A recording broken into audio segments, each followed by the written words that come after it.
안녕하세요. 재테크의 신이라 불리는 40대 여자입니다. 러시아 속담 중에 이런 말이 있어요. 남의 돈에는 날카로운 이빨이 돋아 있다. 돈은 그 자체만으로 무서운 것이지만 그만큼 남의 돈을 버는 것도 빌리는 것도 훔치는 것도 마땅한 대가, 아니 어쩌면 더한 대가를 치를 수도 있다는 말이라고 합니다. 근데 꼭 남의 돈은 마치 거저본 돈으로 여기는 사람들이 있잖아요. 그래서 본인들도 빌붙어서 거저 얻고 싶어 하는 거고요. 그런 사람들에게는 이빨이 돋지 않은 돈에 없는 이빨을 붙여서라도 남의 돈에 손 뻗다가 물리는 경험을 하게 만들어줘야 하는 것 같습니다. 서두로 돈 이야기로 시작을 한 만큼 제 인생에 돈만큼 큰 자리를 차지하는 것도 없을 거예요. 돈이 너무 없어도 문제고 또 있어도 문제인 인생을 살아왔죠. 어렸을 때 아버지 사업이 망하면서 그전에도 그렇게 풍족하지도 않았던 집안이 한순간에 창고 몇 개를 조잡하게 개조한 단칸방으로 떨어졌습니다. 변기가 있는 화장실은 있었지만 씻을 만한 공간은 없어서 건물 옆에 한 사람 겨우 지나갈 작은 골목에 수도를 연결한 곳에서 저와 오빠 그리고 동생이 아침마다 학교 가기 전에 씻어야 했네요. 겨울이면 어머니는 아침 일찍 블루스타 렌지에 소 돌려 뜨거운 물 팔팔 끓여서 밖에 있는 수도에 찬물과 섞어서 저희가 조금이라도 미지근한 물로 씻을 수 있게 해주셨지만 그것도 수도가 동파돼서 얼면 무용지물이었어요. 그래서 겨울에는 씻고 등교를 한 기억보다 눅눅한 몸을 이끌고 등교를 한 기억이 더 짙게 남아 있습니다. 오빠는 고등학교 때부터 주유소 알바, 편의점 알바를 시작해서 모자란 생활비를 벌고 저와 동생의 용돈도 줬었어요. 장남이었던 오빠에게 대학은 다른 나라 이야기였고 제가 기억하는 그 시절의 오빠는 늘 빨리 돈을 벌고 싶어 했습니다.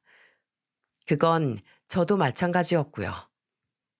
그때는 꿈도 그렇게 크지 않았는데 그냥 어서 빨리 사방이 벽으로 된 화장실에서 매일 뜨신 물로 씻고 싶다는 생각뿐이었죠.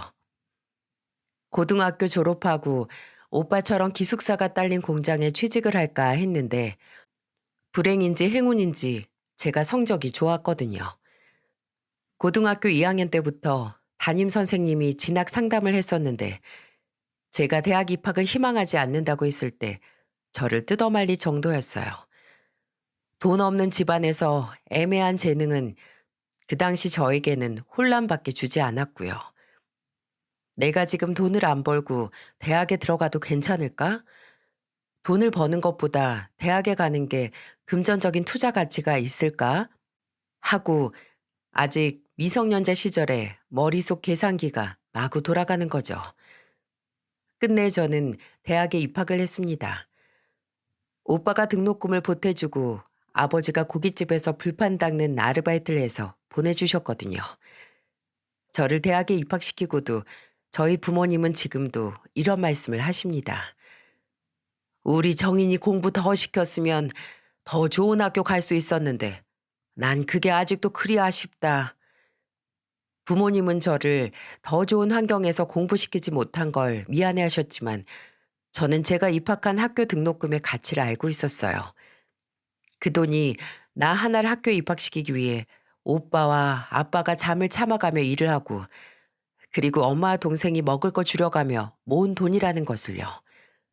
그랬기에 제 어깨가 무거웠고 꼭 대학에서 배운 게 아깝지 않게 성공을 해서 우리 가족이 조금이라도 더 행복하고 사람다운 삶을 살길 바랬습니다. 아마 저는 20대를 인생에 있어서 가장 바쁘게 살았던 것 같습니다. 학교 다니면서 아르바이트만 2개씩 했고 방학에는 휴게소에 있는 기숙사에 들어가서 등록금과 생활비를 모았어요. 졸업 전에 취직해서 들어간 회사에서 처음 받은 월급은 가족들끼리 처음으로 근사한 식당에서 외식을 하는 데 썼고요. 이제 저와 오빠가 둘 다 돈벌이를 하니 돈이 좀 모이기 시작했습니다. 그렇게 3년 바짝 벌어서 경기도에 가족들끼리 이사를 갈 수 있는 전셋집을 구했고요. 그리고 동생 대학교 등록금에 보탰어요. 저희 집이 망하고 20년 정도 지나자 조금씩 생활이 다시 안정권으로 진입을 하는 것 같은데 돈은 정말 벌어도 벌어도 끝이 없는 것 같아요. 저는 그 당시 회사도 다니고 주말에 시장에서 건어물 포장하는 아르바이트로 투잡을 뛰고 있었음에도 뭔가 항상 제자리 걸음을 하는 느낌이었어요. 직장에서 연봉을 올리는 것도 그때 제 위치나 능력으로는 한계가 있다는 걸 이직을 하면서 알게 됐었거든요. 그렇다고 더 이상 몸을 혹사시켜 가면서 일을 늘리는 건 제 명줄을 당겨 쓰는 것 같았고요. 그래서 그때 처음으로 주식을 하게 됐습니다. 인사말을 제가 재테크의 신이라고 했지만 어디까지나 제 스스로 저를 그렇게 부를 뿐이고요.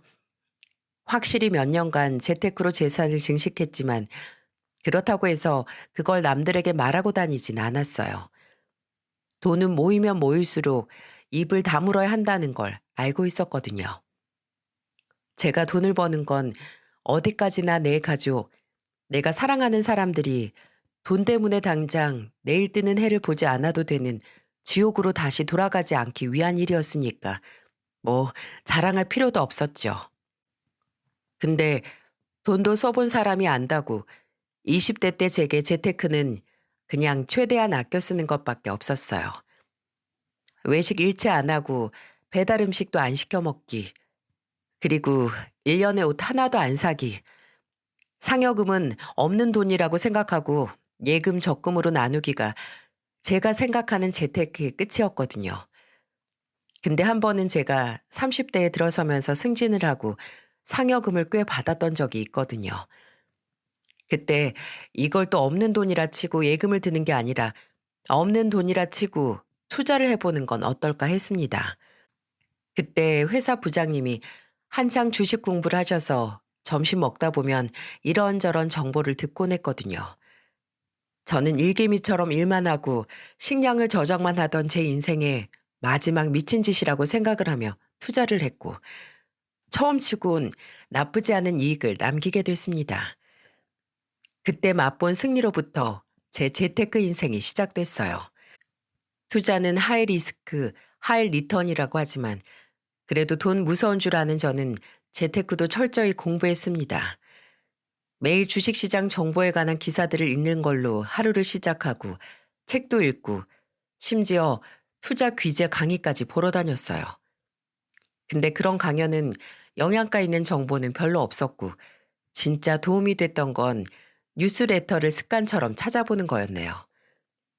처음 입문을 했던 주식에서부터 유상증자 배당주까지 공부를 했고 들고 있던 적금도 하나 깨서 이런저런 시도를 하다 1년에 투자로만 1,500가량 이익을 봤었고 꾸준히 들었던 주택청약에 기적적으로 당첨이 돼서 제가 주식으로 번 돈과 오빠가 모았던 돈, 동생 돈까지 해서 중도금을 내고 부모님과 함께 새 아파트에 입주를 할 수도 있었어요.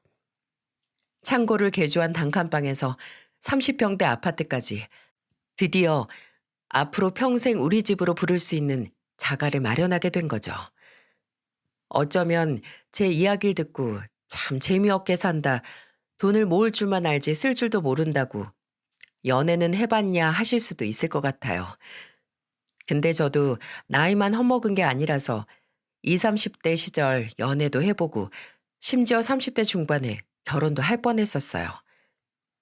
제가 이직을 하기 전 회사의 직장 동료였는데 저희는 3년 연애를 했습니다. 제가 뭐라 하든 하고 좋다고 하는 그런 사람이었죠. 근데 문제는 저뿐만이 아니라 본인 가족, 특히 본인 엄마에게도 무조건 응응 하는 사람이었다는 거예요. 결혼 이야기가 구체화되면서 그 사람 입에서 가장 많이 나온 말이 뭔 줄 아시나요? 바로 "아, 나는 좋은데 우리 엄마가" 였습니다. 상견례 날짜도 예식장도 드레스도 심지어 신혼집 위치도 다 본인은 좋은데 본인 엄마가 안 된다고 해서 더 생각을 해 봐야 한다는 거예요. 끝내 결혼 준비 3개월 하다 "내가 너랑 결혼하는지 네 엄마랑 결혼하는지 모르겠다." 이렇게 말하고 그 마마보이와 파혼을 했습니다. 제가 먼저 이별을 통보한 거긴 하지만 그래도 생전 처음으로 결혼까지 생각했고 가장 오래 만났던 만큼 이별 후유증이 있긴 했는데 저는 그걸 또 재테크로 이겨냈어요. 안 해본 달러 투자, 채권 간접 투자도 공부를 시작했고 이별로 인해 뻥 뚫린 마음을 돈을 모으고 투자를 하면서 메꿔갔죠. 그때 이미 30 후반에 들어섰던 저는 결혼 생각도 없었고 그냥 이대로 열심히 일하고 소소하게 투자하면서 앞으로 나 혼자 살 울타리를 만들어 가야겠다 다짐을 했습니다. 근데 40이 넘어서 제가 천천히 쌓던 울타리에 누군가 들어올지는 꿈에도 몰랐어요.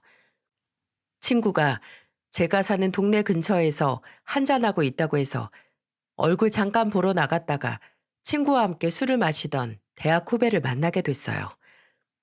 그 후배는 저보다 3살 연하였는데 생긴 것도 듬직하게 생겼고 과묵했는데 또 입을 열면 "아, 그렇습니까?"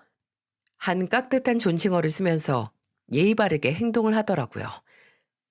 제가 좀 꼰대라서 아무리 사회에서 나이 차이가 별로 안 난다고 해도 여자라고 처음 본 자리에서 뭐 누나 누나 하고 은근슬쩍 말로는 영악한 연하들을 기피하거든요.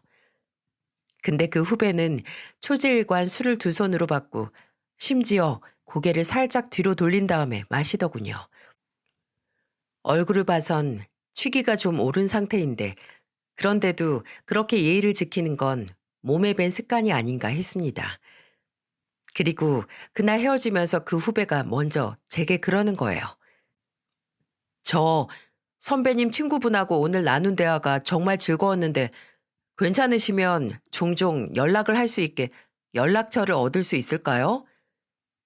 취기가 올라서 살짝 비틀거리는 와중에도 끝까지 깍듯하게 행동하는 게 신기하고 웃기기도 해서 저희는 연락처를 주고받았고 몇 달 개인적으로 연락을 하고 만나다가 연인이 되었죠. 그때 저는 40 초반이었고 남자는 30 후반이었는데 연애를 할 때 제가 제 파혼 이야기를 꺼내면서 물어봤었어요. 이렇게 멀쩡하고 공무원이라는 직업도 있는데 왜 나 만나기 전에 혼자였냐고. 그랬더니 좀 씁쓸한 표정으로 말하더군요. "누나 만나기 5년 전에 마지막 연애했었는데 그냥 헤어지고 나니까 아무도 안 만나고 싶더라고. 근데 20대 때보다 30대가 시간이 몇 배 빠르게 지나가더라. 정말 아무것도 안 하다가 정신을 차려보니 벌써 40이 코앞이야. 난 그동안 다시 내가 누굴 만나고 싶고 같이 있고 싶다는 확신을 할 수 있는 사람을 못 만났는데 근데 그러다가 누날 만났고 뭔가 하늘이 나한테 마지막 기회를 주는 것 같아서 그래서 먼저 연락처 물어본 거야. 나 원래 그런 거 진짜 못하거든."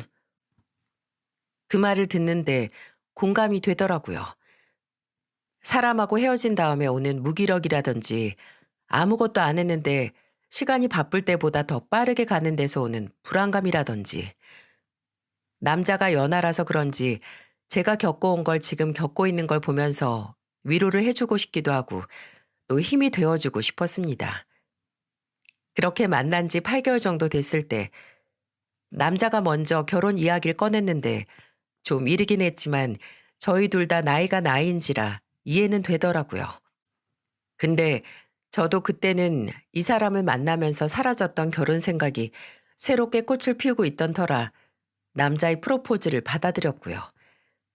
그 사람만 봐서는 참 좋았는데 사람은 비슷한 실수를 반복한다고 이 결혼 준비 역시 당사자인 저희 둘의 문제가 아니라 외부인의 개입에 의해 파국으로 끝이 났습니다. 이제 막 결혼 이야기가 오고 갈 때였어요. 그냥 두루뭉술하게 식은 언제가 좋겠다 정도 이야기를 할 때였죠. 그날은 제가 차를 가지고 나가서 예비 남편을 집까지 데려다 줬는데 제가 목이 말라서 같이 차에서 내려 예비 남편의 자취방 앞에 있는 편의점에 가려고 했거든요. 근데 그때 예비 시어머니를 마주치게 됐습니다. "어? 엄마, 여기 왜 있어요? 나 보러 왔어요?" "아니, 미숙 이모가 코다리 몇 개 줘서 찜 해가지고 왔지. 냉장고에 넣어두고 나오는 길이야. 근데 옆에는 아, 엄마, 이쪽이 정인 씨. 나 결혼할 사람. 어떻게 인사드리기 전에 이렇게 만나게 되네. 이쪽은 우리 어머니셔. 아, 안녕하세요. 처음 뵙겠습니다. 김정인이라고 합니다. 아, 그쪽이 아유, 생각보다 젊어 보이네요. 저는 분명히 봤습니다. 예비 남편 입에서 결혼할 사람이라는 말이 나오자마자 싹 굳던 예비 시어머니의 얼굴을요. 그리고 저를 위아래로 훑어보시더니 대뜸 생각보다 젊어 보인다는 말씀을 하신 거죠. 엄마, 나가면 남들이 정인 씨가 나보다 연한 줄 알아요. 얘는 또 오바하긴. 그래도 30대랑 40대가 어떻게 동년배로 보이니? 참, 아무튼 만나서 반가웠어요. 뭐 나중에 보자는 말 없이 끝까지 저를 위아래로 훑어보는 시어머니. 저는 이만 가보겠다고 인사를 드리고 차가 주차된 쪽으로 나왔습니다.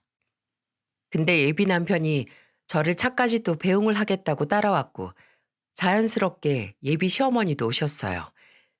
제가 차 앞에서 다시 한번 인사를 드리려고 하는데 차가 좋네. 마치 저를 위아래로 훑어봤던 것처럼 제 차를 훑어본 시어머니가 내뱉은 말이었어요. 그 당시 제가 8년 탄 중고차가 타다가 마트 주차장에서 엔진이 나간 후에 차를 새로 뽑은 지 얼마 안 됐을 때였거든요. 국산이었지만 그래도 신형으로 나온 모델이라서 예비 시어머니가 보기에도 좋아 보이셨나 봅니다. 그러자 옆에서 예비 남편이 정인 씨가 능력이 좋다고 알뜰해서 돈도 잘 모은다.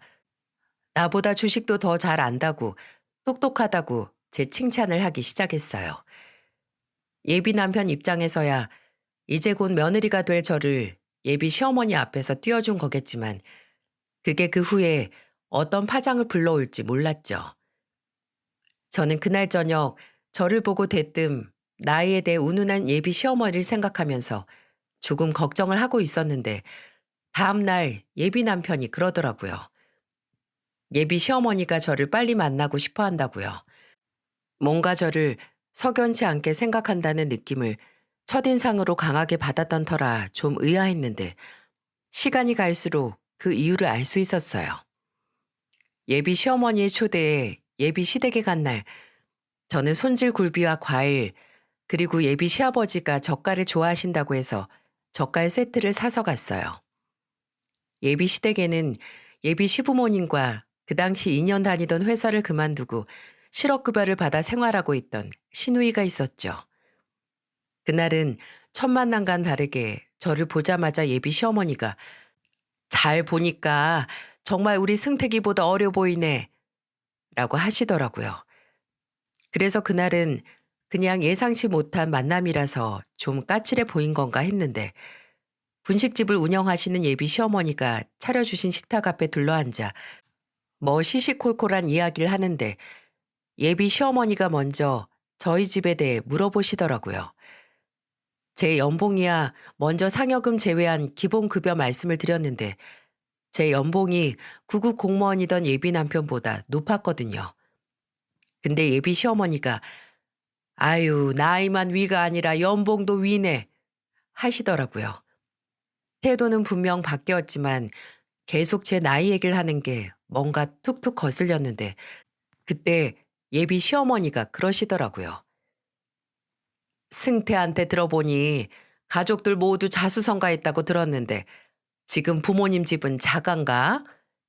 네, 몇 년 전에 청약 당첨돼서 결혼해서 나가 사는 오빠 빼고 동생이랑 저랑 부모님은 계속 그 집에서 살고 있어요. 그럼 오빠랑 동생 연봉은 어떻게 되니? 뭐지? 싶더라고요. 아니, 제 연봉도 아니고 저희 오빠랑 동생 연봉을 묻는 게 좀 불편하더라고요. 그래서 저도 아무리 남매여도 연봉까지 자세하게는 모른다고 대답을 피하고 옆에서 예비 남편도 내 동생은 백수인데 우리가 이 사람 오빠랑 동생 연봉 알아서 뭐 하냐고 예비 시어머니에게 핀잔을 줬죠. 대답을 거절해서 그런지 예비 시어머니의 표정이 좀 안 좋아 보였는데 나중에는 또 이런 말을 꺼내시는 겁니다. 그럼 예단 목록은 언제 줄까? 아니면 그냥 현찰로 액수를 정해줄까? 저희는 원래 예물하고 예단을 안 하기로 했었거든요. 예비 남편이 모은 돈도 7천만 원밖에 안 됐었고, 시댁도 시아버지께서 실직자로 거의 5년 이상 집에 계셔서 시어머니께서 작은 분식집으로 외벌이를 하고 계셨고요. 그러니 결혼할 때 도움도 못 줄 상태였고요.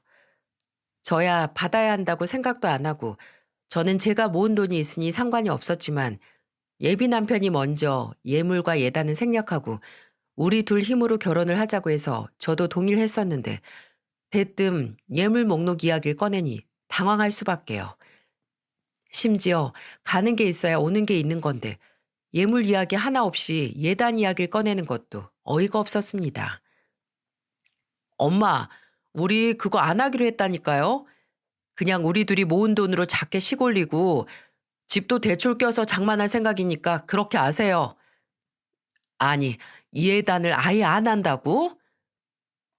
예비 시어머니의 표정은 한순간에 굳었지만 그래도 그 후에는 따로 예단 이야기는 안 꺼내시더라고요. 그래서 전 반응이 어쨌든 받아들이셨을 거라고 생각을 했는데 이런 연락이 올 줄은 몰랐네요. 예비 시댁에 갔다 오고 나서 한 3주 뒤 예비 시어머니께 전화가 왔습니다. 예, 내가 아무래도 예단을 받아야겠다. 또 이 소리인가 싶었죠. 제가 왜 그러시냐고 하자 예비 시어머니가 조목조목 이야기를 하시는데 아주 무논리적인 이야기를 논리적으로 말씀하시는 재주가 있으셨어요. 너네 신혼집 그거 승태 앞으로 공무원 대출 받아서 장만한다면서 그럼 집해 가는 게 승태인 거나 다름없는데 당연히 예단을 해와야 도리가 아니니? 뭐 맞는 말이었습니다. 저희가 살 집 공무원인 예비 남편 앞으로 공무원 우대 대출 받을 예정이었어요. 근데 그건 어디까지나 매매가 일부분을 제가 제 돈으로 부담하고 나머지 금액을 대출을 받기로 한 거거든요. 그리고 대출도 둘이서 같이 갚기로 했는데 예비 시어머니 논리로 따지면 저희가 사는 아파트 지분은 제가 더 많은 거잖아요. 제가 그렇게 설명을 드렸어도 예비 시어머니는 끝까지 그래도 본인 이름으로 대출받는 게 쉬운 거냐고.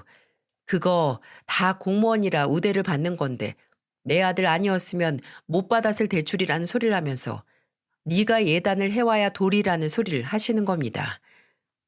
야, 이건 뭐 벽을 보고 대화하는 것도 아니고 저는 한숨을 푹 쉬고 말했어요.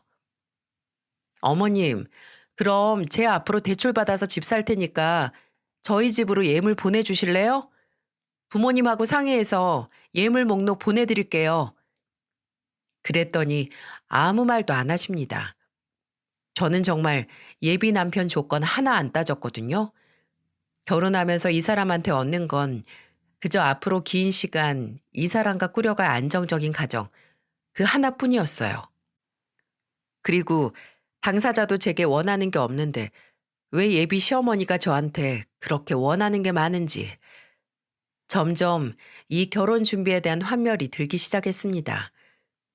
상견례 자리에선 무슨 일이 있었는지 아세요? 예단을 거절당한 복수인 건지 저희 부모님 앞에서 그렇게 제 나이 얘기를 하시는 겁니다. 우리 아들이 연상을 만날 줄 몰랐는데 그래도 정인이가 지 나이보다 젊어 보여서 다행이다. 예전이었으면 여자가 더 나이 많은 건 상상도 못했는데 세상이 바뀌기 많이 바뀌었다. 정인이는 어린 신랑감 데려가서 좋겠다. 애는 당장 가져도 노산이니까 되도록 빨리 임신됐으면 좋겠다 하면서 입에서 나오는 소리가 전부 제 나이 이야기 같았어요. 저희 어머니도 슬슬 속을 긁는 소리에 좀 짜증이 나셨는지 그래도 우리 정인이가 능력이 있어서 균형이 맞지 않나요? 주서방은 뭐 3살 차이라도 어린 건 어린 거니까 연상인 정인이보다 철이 없고 능력이 부족하긴 해도 정인이가 연상으로서 잘 품고 살겠죠? 라고 하셨어요. 예비 시어머니 표정은 썩었는데 옆에서 예비 남편이 장모님 말씀이 맞다고 제가 장가를 잘 가는 거라고 맞장구를 치니 예비 시아버지도 속 없는 놈이라고 하시면서 혀를 차시더라고요. 여러모로 머리가 아팠습니다. 혼주 예복도 예식장에서 연계된 것이 아니라 예비 시부모님이 아는 집에서 꼭 맞춤으로 하신다고 하셔서 그건 해드린다고 했어요. 저희 부모님은 오빠 결혼식장에서도 식장통에 대여하시고 이번에도 대여를 하시겠다고 고집을 부리셨는데 그래도 한 번뿐인 장남의 결혼식이고 내가 사랑하는 남자의 부모님이니까 못 해드릴 것도 없었죠. 제가 예단을 안 한다고 했을 때 저희 부모님께서 그래도 마음이 편치 않으시다고 예비 시누이 것까지 이불 두 채를 해주시겠다고 하셨는데 예비 시부모님은 묵묵부답이셨죠. 심지어 예비 시누이가 대뜸 제게 엄마가 저도 한복 맞추라는데 언제 가서 맞추면 돼요? 라고 해서 시누이 한복까지 그래 그렇게 원하던 예물 온 가족 한복으로 퉁치면 되겠네 했습니다. 그 정도는 할 수 있었으니까요. 예비 남편이 전화해서 너는 그냥 추리닝 입고 와도 된다고 하려고 했는데 제가 말렸습니다.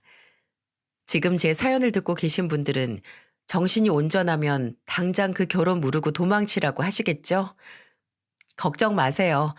제가 그 결혼을 할 수 없었던 결정적인 사건이 있었으니까요.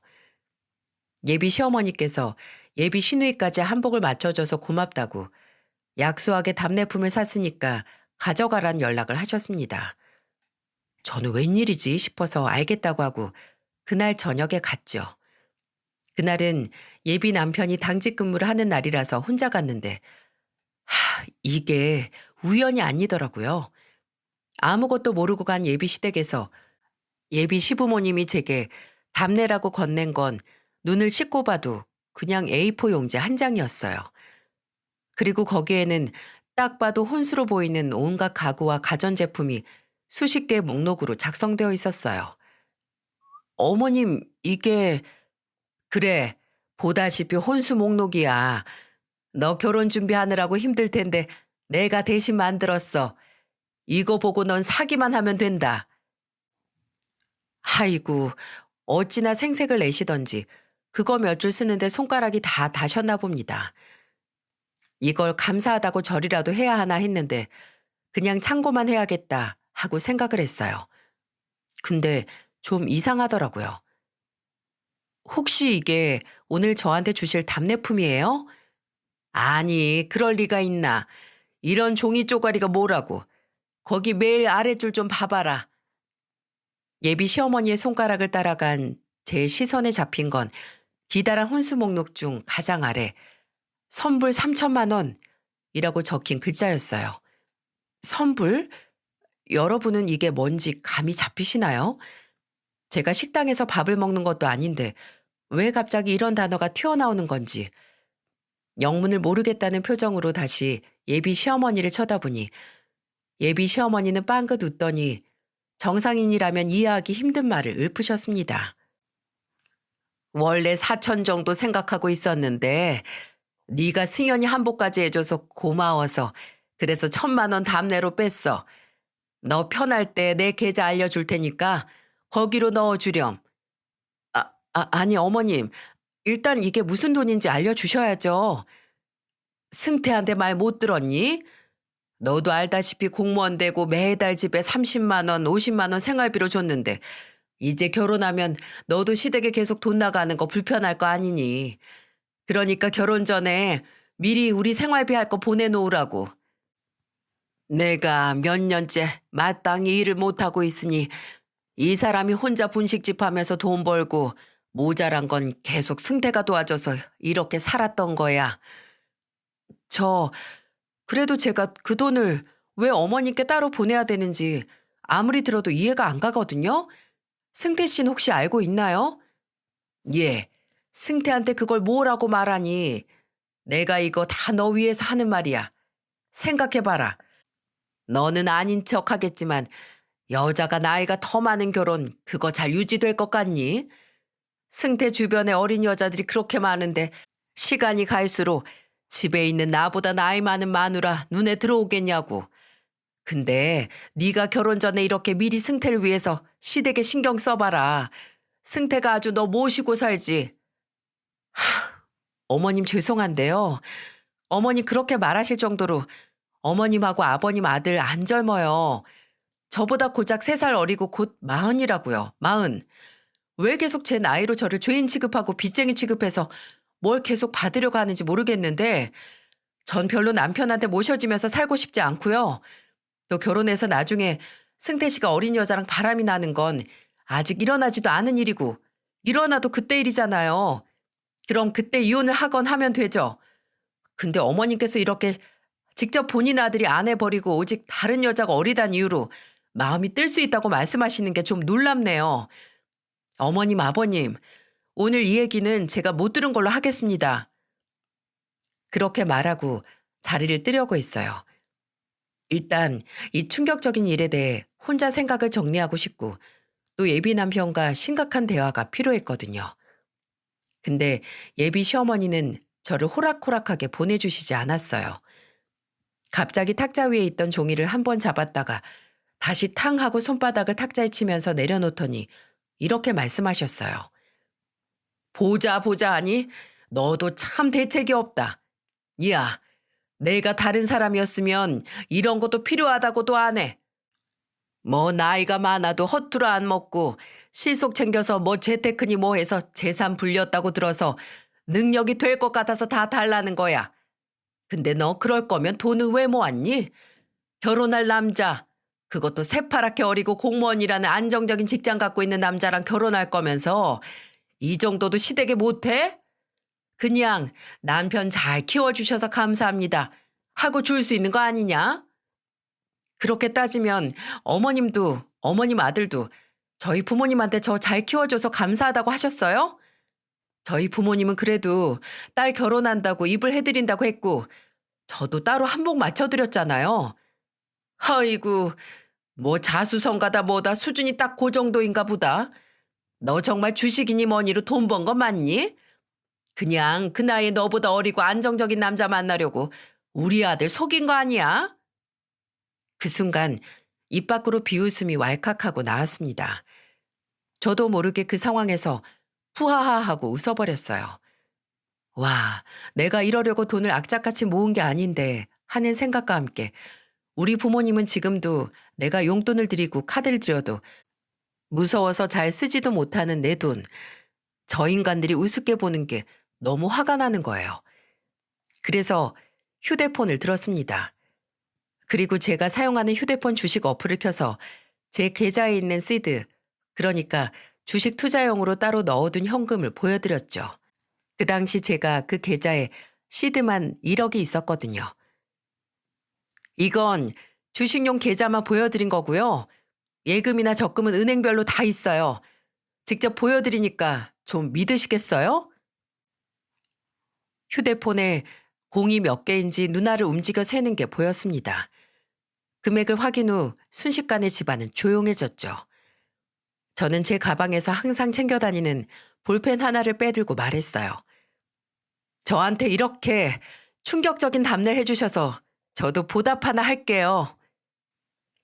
그리고 혼수 목록이 적힌 종이에 크게 글씨를 썼습니다. 파혼하겠습니다. 그리고 그 종이를 예비 시부모님 앞으로 밀었어요. 공을 열심히 세던 눈이 일그러지더니 일순간 아무렇지도 않은 듯 목소리를 가다듬고 말하시더라고요. 아니, 이제 우리가 눈으로 직접 확인을 했으니까 믿어. 믿는다고. 뭐 이런 걸로 바로 파혼을 한다고. 아니요. 어머님하고, 아니, 그쪽들이 믿든 안 믿든 제가 그쪽들 집안을 믿을 수가 없어서 파혼을 해야겠다고요. 우리 부모님도 미안해서 잘 못 쓰는 내 돈, 이제 며느리 된다고 지금까지 악착같이 내 가족을 위해 번 돈, 내 돈을 거저 가져가려고 혈안이 된 그쪽 집안에 전 며느리 될 생각 추호도 없다고요. 너 지금 억소리 나는 돈 보여주고 유세했더니 이제 돈 좀 있는 며느리라고 기싸움에서 주도권 잡겠다 이거야? 주도권을 뭐하러 잡아요? 어차피 파혼할 건데. 야, 막말로 너는 뭐 잘한 줄 알아? 돈을 그렇게 모았으면 뭐하니? 가족한테 쓰지도 않고. 그렇게 돈이 있었으면 고작 그 3천 좀 준다고 하면 될걸. 아주 끝까지. 맞아요. 나한테는 그 꼴랑 3천, 그쪽들한테는 꼴랑 아니잖아요. 근데 그 꼴랑도 아닌 돈을 뭐 맡겨둔 것도 아니면서 결혼 전부터 그렇게 당당하게 달라고 하는데 앞으로 결혼하면 아주 내 통장을 가족 공동 재산인 것처럼 생각하겠죠? 그리고 무슨 가족? 벌써 식을 올린 것도 아니고 혼인신고를 한 것도 아니고 내가 이렇게 자리를 잡고 돈 벌 때까지 뭐 도움을 준 것도 아니고 얼굴 본 지 몇 달 되지도 않은 인간들이 가족? 내 돈은 내 진짜 가족들, 내가 번 돈 귀하게 생각하고 아껴야 한다고 생각하는 그런 진짜 가족들하고 쓰려고 번 거예요. 그러니까 그 기회 고작 3천만 원에 날렸다고 생각하세요. 파혼 소식은 제가 알아서 승태 씨한테 직접 알릴 테니까 그렇게 아시고요. 그렇게 말하고 저는 그 집을 나왔습니다. 운전을 하는데 휴대폰이 자꾸 울려서 봤더니 예비 시어머니께서 계속 전화를 하더라고요. 잠깐 차를 세운 다음에 예비 시어머니, 예비 시아버지 번호를 싹 다 차단을 했고 예비 남편에게는 내일 만나서 할 얘기가 있다고 했어요. 아무것도 모르는 예비 남편은 일 끝나고 전화를 한다고 했고요. 근데 도저히 얼굴 보고 말을 못 하겠더라고요. 그래도 그 사람 잘못은 아닌데 하는 생각이 들면서 얼굴을 보면 마음이 약해질 것 같았죠. 그래서 문자로 그날 있었던 일을 그대로 적고 더 이상 당신 부모님 욕을 들으면서 스트레스를 받고 싶지 않다고 보냈습니다. 한 30분 정도가 지나서 전화가 오더라고요. 갑자기 무슨 파혼이야. 내가 미안해. 내가 부모님이 갑자기 불러서 그런 말 하실 줄 몰랐어. 정말 미안해. 이런 일 다시는 없을 거야. 내가 부모님한테 말 잘할게. 그러니까 제발. 아니야. 나 이미 마음 굳혔어. 내가 보기엔 당신 부모님, 당신이 말한다고 달라지지 않으실 것 같아. 아마 우리 결혼하면 매일은 아니더라도 꼭 당신 부모님 일로 갈등 생길 것 같고, 그걸 알면서도 결혼하고 싶지 않아. 당신한테 미안하지만 아마 내가 이 정도로 당신하고 결혼을 포기할 정도로 이 결혼에 진심이 아니었나 봐.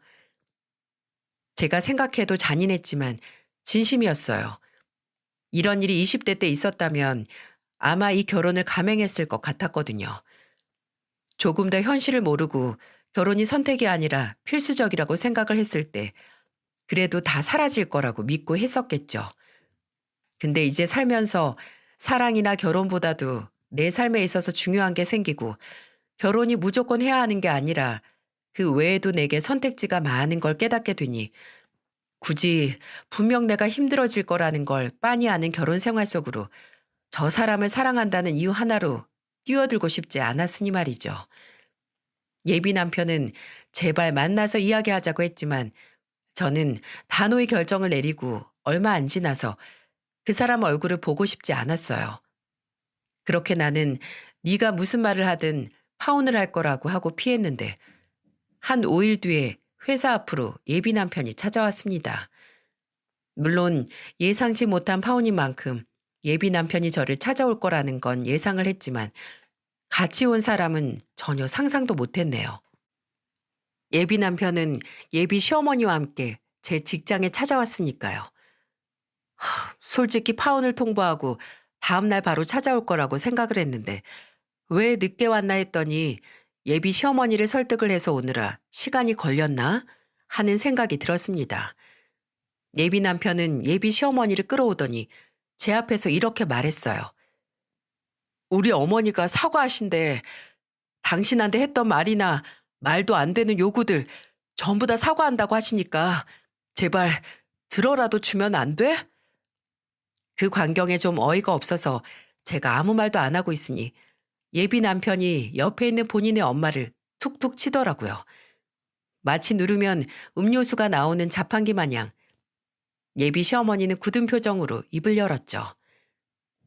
내가 아들 결혼 앞두고 이래저래 생각도 많아지고 그리고 우리 집 기둥 역할하던 애가 결혼해서 이제 도움도 못 받는 건 아닌가 걱정이 돼서 그래서 너한테 실언하고 또 이상한 요구를 한 것 같다. 사과하마. 아니요. 같다가 아니라 하셨잖아요. 그리고 저한테 사과하실 필요 없어요. 어차피 앞으로 안 보고 살 사이에 사과하고 받고가 무슨 상관이에요? 신경 쓰지 마세요. 그리고 승태 씨, 이렇게 찾아오지도 마. 잠깐 기다려봐. 내 말도 좀 들어줘. 듣는 건 해줄 수 있는데 어차피 들어도 똑같아. 나 결혼할 생각 없어. 당신은 일방적인 통보라고 생각하고 억울할 수 있는데 나도 지금까지 예단이니 한복이니 혼수 그 3천만 원까지 일방적으로 다 통보받았어. 당신 어머니한테. 그러니까 너무 억울하게 생각하지 마. 저는 두 번 다시 찾아오지 말라고 이렇게 찾아오는 게 오히려 다 떨어진 정도 만들어서 떨어뜨린다고 말하고 자리를 떴습니다. 뒤돌아오는데 뒤에서 이제 어떻게 하실 거예요? 하고 고함을 지르는 예비 남편의 목소리가 들렸지만 전 뒤돌아보지 않았어요. 아들이 엄마에게 길거리에서 그렇게 소리 지르는 모습은 누가 됐든 보고 싶지 않았거든요. 그래도 제가 먼저 파혼을 한 만큼 계약을 한 예식장 위약금을 부담하기로 했어요. 예비 남편은 예식장이 취소가 되고 나서도 제게 끊임없이 연락을 했지만 전부 모른 척했고요. 본인 부모님은 안 보고 살겠다는 문자가 왔지만 그게 이미 다 엎어진 마당에 뭐 얼마나 중요하겠어요.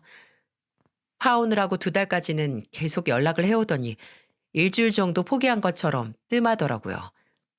그래서 이제 마음을 좀 놨나 보다 했는데 며칠 뒤 300만 원이 좀 안 되는 금액이 제 통장에 찍혀 있었어요. 예비 남편, 아니 예비 남편이었던 남자가 보낸 거였어요.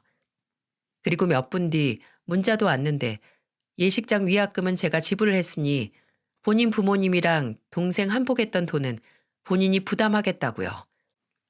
저는 가만히 그 문자와 통장 내역을 보다가 아, 이제 정말 끝이구나 생각을 했습니다.